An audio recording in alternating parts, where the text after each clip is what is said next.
ممكن الكلمة تبكت الإنسان حتى البكاء، حلو، اخضع ليها.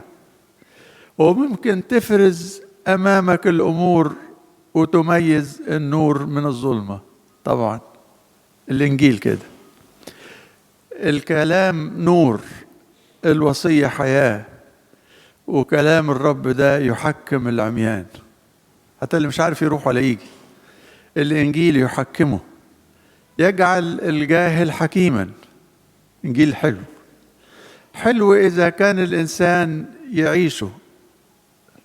بقول لك في مقاومات كثيرة، البذرة الصغيرة دي بتخرم الأرض، بتقاومها التربة السميكة الصعبة دي، ولكن هي بهدوء وصبر الحياة اللي فيها بتغلب. ايه أول حاجة؟ قال أول حاجة الجدر. في أي نبات؟ قال في أي نبات. أول حاجة الجدر، الجدر المخفي المستخبي. أول حاجة تعملها كلمة الله، حاجة سرية داخلية في قلبك. إيه الأوراق؟ قال ده بعدين. وإيه الثمار؟ قال ده في الآخر. يثمرون بالصبر. خلي الإنجيل في قلبك، ستجد مقاومات كثيرة من الأنا، من الذات، من الجسد، من الشهوات، من العالم، من الإغراءات، من الكبار، من الصغيرين، من البعيدين، من القريبين. في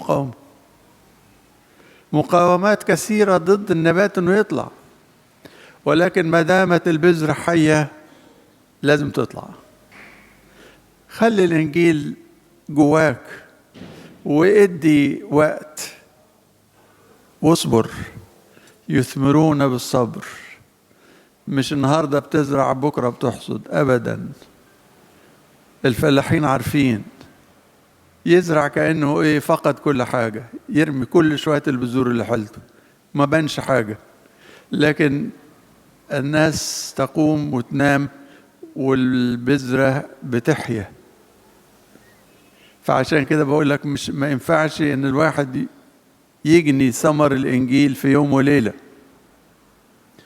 عاشوا الآباء في جهادات كثيرة جدا، احنا بنبص لنهايات الحياة ونقول ايه الحلاوة دي، ايه اللي بيعملوا الآيات والعجائب والمعجزات واللي كلمتهم مسموعة كأنها من السماء، وقوموا الشياطين ونقلوا الجبال. ده من ايه؟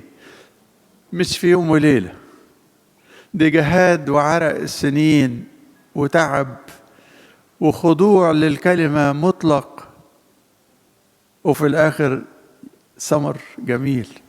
عشان كده بقول لازم الواحد يقرأ الإنجيل ويستوعبه بالروح مش بالذهن، الذهن الروحي مش الجسدي، ويحط الإنجيل فوق رأسه وما يسمعش كلام غير كلمة الإنجيل تقود الحياة وتنير البصيرة وتعطي النعمة، وفي النهاية الثمر للحياة الأبدية لربنا.